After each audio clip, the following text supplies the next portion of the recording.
Miss Dicewith. Mr. Navarro, forgive my intrusion. Well, this is quite unexpected. I needed to see you, and see you today. Yes, of course. Mr.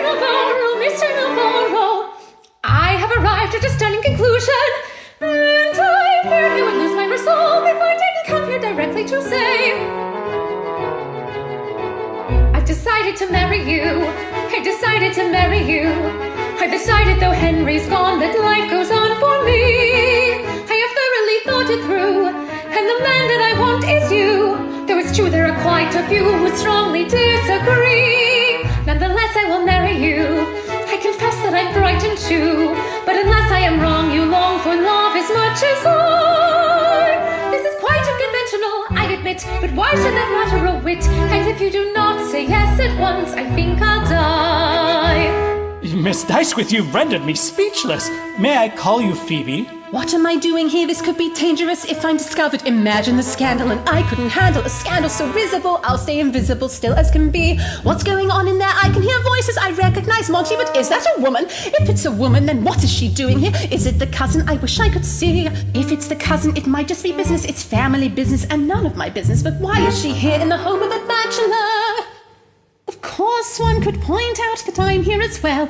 Does she not realize that this situation puts her reputation severely in question? Mere suggestion would cause a sensation, and I cannot hear, which is hell. I'll be warned not to marry you. I could go home. I'll be scorned if I marry you. I should go home. Still I've decided to live my life. Be a wife again. Who believe how my life has turned. I should be off. After grieving, I quickly But he makes me learned laugh. there is nothing can bend the will like half Castilian men. And there's goodness is bad in you. Isn't this fun? And a gentleness there in you. Isn't she done? You have taken a wounded bird and taught her how to fly. Only this is my eye. This is quite unconventional, is it not? Rather a turn in the plot, and so will I be your fiancé. Why don't you send the cow away? Phoebe, darling. When I recall this day, I think I'll cry.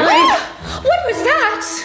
What was what? That sound! Is there someone here? Oh, pay no attention. That's just my new manservant. He's finding his way around.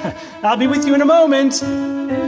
Wadsworth, isn't this madness? Who could foresee how one trick of timing could ruin it all? One in the parlor, one in the bedroom, nothing between them but me and a wall. Look at Phoebe, noble and pious, my esteem for her only grows. But when I am with Phoebe, I am on fire, thinking of Sibella, full of desire, passion, and dare I say it, love. But when I'm with Sibella, whom do I admire? None but Phoebe, perfect and lovely, who couldn't love her, heaven knows. Round and round and round it goes. How happy I'd be to be at your disposal, my darling. Of course I'll accept your proposal. Now we should kiss. That would be bliss. Darling, but first I'll say this. I decided to marry you. Phoebe, I decided to marry you. Sibella, The trumpet I wish to swallow to fall and set me free. Then again there's Sibella. I'd be honored to marry you. I will marry you, Phoebe. Look what you've done to me. Phoebe, Wadsworth. Monty.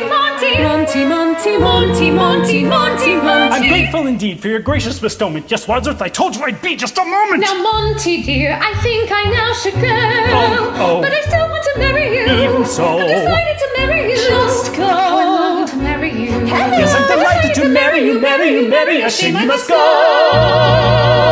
Go.